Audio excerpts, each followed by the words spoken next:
Apparently we just wanted to keep everybody on their toes and keep it with the tie for the weekend. Day one, kind of everything went wrong. Kind of all of our pitchers were a little off. It's not like they hit 15 home runs and hit 900 against us. We gave them a lot of free bases and then added an error or two on there, kind of a misplayed ball, and then something goes their way with a big hit. That equals a lot of runs. And it kind of just started in the circle. Things, again, were a little off. Offensively, we hit the ball hard. We just hit it right at them. Everything they hit really found a hole. The second game we played that day was a little bit better, but, again, things went their way, not our way. And that happens sometimes. So it was nice to see that we got better the next game. Unfortunately, they scored a few runs before we really picked it up. It was nice to have that break. And day two, they came out and really played like we should have been playing. And everybody stepped their game up from, I think, what we were expecting for the weekend. We weren't planning on or expecting a no-hitter. But it was nice to cap the weekend off that way, have a nice bus ride home, and kind of snap a big win streak that they did have going. Paige, certainly a night and day difference for you. What was the mindset going into Sunday? And anything different? Or I just went into the day knowing that that wasn't going to happen again. It was super weird. I mean, we have days as a pitching staff where one of us is off, but it was really odd that all three of us were off, and I didn't throw anywhere near how I usually throw, so I just went into Sunday knowing that wasn't going to happen again, and just went out there with the same mindset I go into every day, but just a little bit more of a chip on my shoulder, I guess I'd say. Yeah, Paige came in the dugout after I pulled her in that first game. She's like, I've never thrown this many balls before. I'm like, I know. So we're trying to change it. Yeah. The no-hitter a few weeks ago at Highland and now on against the top team, the top team in the conference. Is there a different feeling between no-hitter 1 and no-hitter 2? Or? Honestly, in that sixth inning when there was 2 outs, I didn't have any nerves. I was just trying to collect outs for my team and get us a big win.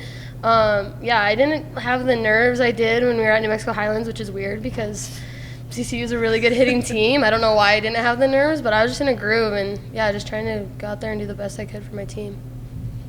Sarah, you had a good game on Sunday as well. What does it mean to kind of bounce back like that and keep title hopes alive, which is kind of the mantra of this program?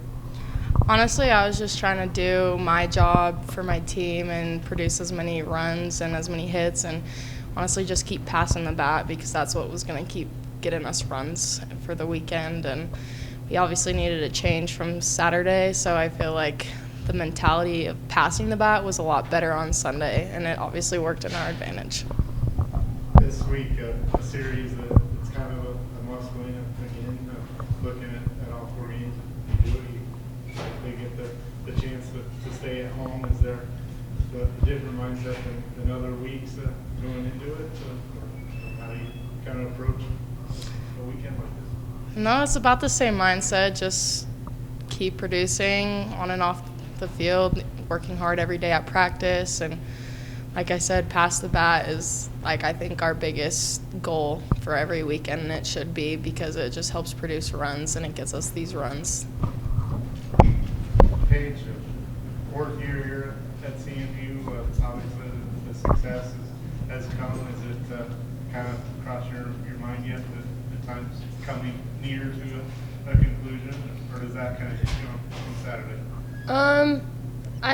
I think it's been hitting me a little bit more lately that we don't have next year. We always say we could do this next year, but it's definitely hitting me that it's gone by super fast this year, and I'm just super thankful for my 4 years here. I've had the best time. I've made some of my best friends, so I think it'll hit me a little more Saturday, but just enjoying every moment I have. Can I ask about Sunday too, the mentality, right? I always talk about pressure because I don't like pressure situations, and I know what the expectations were coming into this weekend. Can you guys talk about what it was like, at the hotel or on your way to the field on Sunday? Did you guys feel that extra pressure going in there with the 2 losses from before on Saturday, or was it just kind of another game?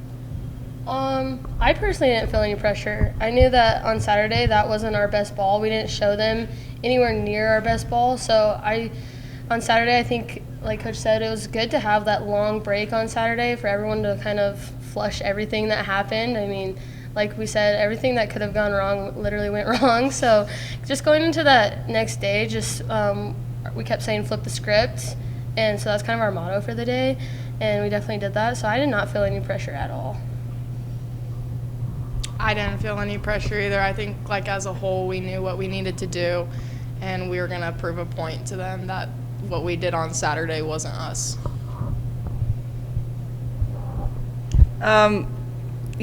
Day one, it was very uncharacteristic of us. Really, pitching staff, fielding errors. We just didn't play clean softball, and I think that was kind of the way that Colorado Christian could beat us 2 times and could score a lot of runs off of us. They didn't see what our ball team is about, and coming day 2, I think everybody was relaxed and kind of used to the setting, and we had a whole bunch of support. And yeah, we didn't put pressure on the girls, but it was okay. Let's just play normal, clean softball, and we'll be fine. And they really stepped it up from there. What about for you guys? Now obviously for the RMAC championship, right? It's going to be kind of keeping an eye on other scoreboards. Does that affect the way you guys are going to go into the next week?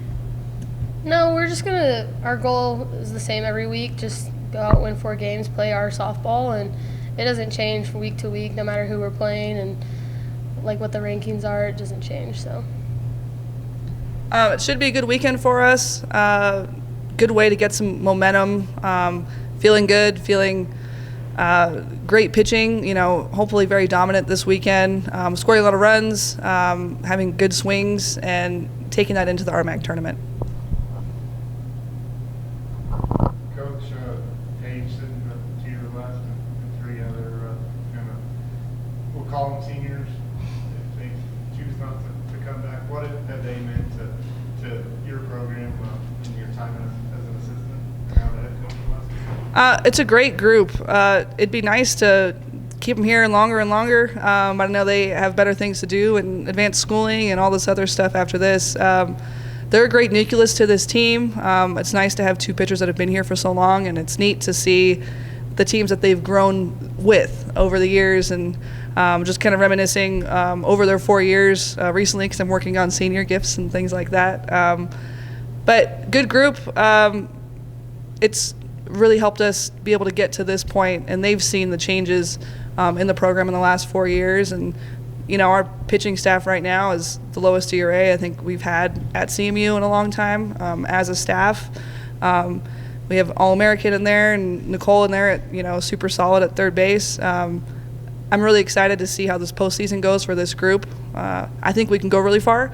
I think further than we have in the past. So I'm excited.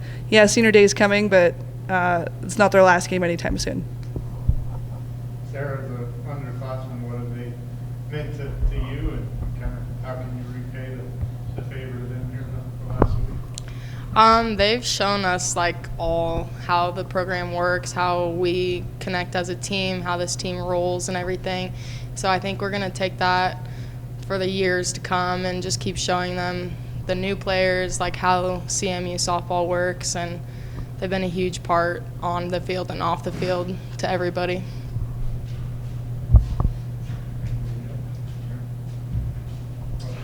All right, a couple who on the team questions. So who on the team has the most rhythm? Bri. She's always dancing. Yeah. Aislinn danced a lot too. Yeah. Who on the team has the most strict pregame routine? Paige and Shay. Yeah, I'd say me and Shay. I have to do my hair I have to get ready the exact same way in the exact same order. Me and Shay have to get our Starbucks if it's a home game. Same thing every home game. The one time they didn't last year, we lost to CCU in the RMAC tournament. And so I think they forever, are going to stick with that. All right, who on the team is the most stylish? Mallory. Oh, yes. Yeah. And then who on the team has the best chirp?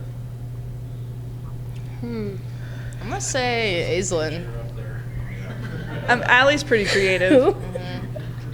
Yeah, I would say Allie. She's She gets a little mouthy sometimes. Maya and Allie were chirping each other on the bus on the way home too. Yeah. So I'd say, yeah, Allie, for sure.